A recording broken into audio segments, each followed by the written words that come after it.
Today is a historic day. I have tremendous news. Today, we eradicated AIDS. Thank God. Thank you, Donald Trump.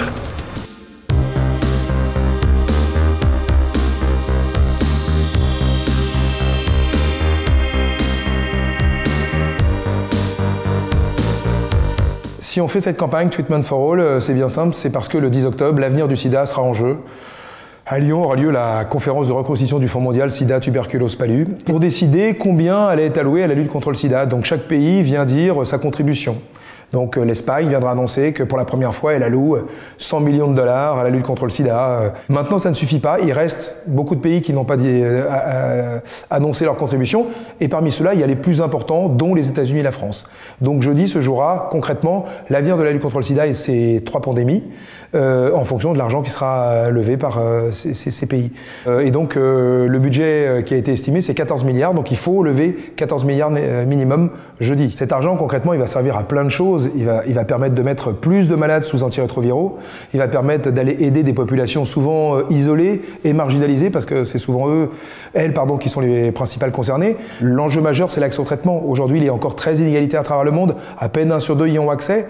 Et si jamais on ne développe pas l'accès au traitement à travers le monde, tous les efforts qui ont été entrepris depuis des années et des années risquent de retomber. On arrive à une courbe de contamination qui se maintient. Voilà. Maintenant, il faudrait qu'on arrive à passer de l'autre côté, à faire en sorte que cette courbe de contamination se réduise, puisque ça serait la meilleure voie pour aller vers un monde sans sida, qui est l'objectif de tous les gens qui militent contre le sida. Et à Solidarité Sida, et pas qu'à Solidarité Sida, on est nombreux à penser qu'un monde sans sida est possible, et qu'on n'est pas loin de prendre les bonnes décisions pour y arriver. Le sida a déjà tué près de 35 millions de personnes à travers le monde. Voilà. Donc c'est énorme, et aujourd'hui, concrètement, il y a près de 700 à 800 000 personnes qui meurent tous les ans faute d'accès aux médicaments. En France, même si on a tendance à moins le percevoir, il y a toujours 6 000 nouvelles contaminations tous les ans, et il y a un malade sur deux, en tout cas une personne qui développe la maladie qui ne se sait pas séropositive. Et donc il nous a semblé important d'aller prendre quelques risques pour aller créer l'émotion, aller susciter la curiosité, et donc la Deepfake était un bon moyen d'y arriver. It took 30 years to eradicate this horrible disease which killed so many people. So many. So sad. Et donc voilà, l'idée c'est que il faut malheureusement passer par là aujourd'hui pour susciter l'intérêt des médias et susciter l'intérêt du grand public.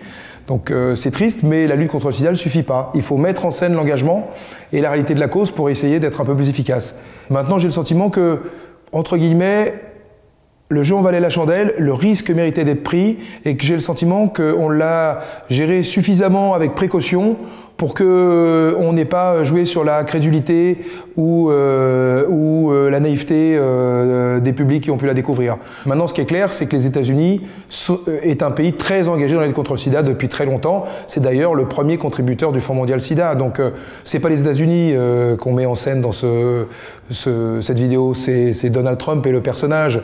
Et on trouvait marrant de profiter de sa personnalité, qu'elle soit décriée ou pas, pour mettre en scène, donner un peu de perspective à notre combat. Il y a eu beaucoup d'efforts financiers qui ont été faits il y a une quinzaine d'années, à l'époque, quand on a mis en place le Fonds mondial sida, parce qu'il y a 15 ans, ça semblait être une évidence pour tout le monde. Il fallait financer le sida. C'est une priorité, tout le monde avait des personnes qui décédaient autour de soi, la peur, l'angoisse étaient beaucoup plus fortes. Depuis, on est dans une période où la banalisation a gagné du terrain en termes de sida. Ce qui peut se comprendre, ça fait 35 ans que cette pandémie est là.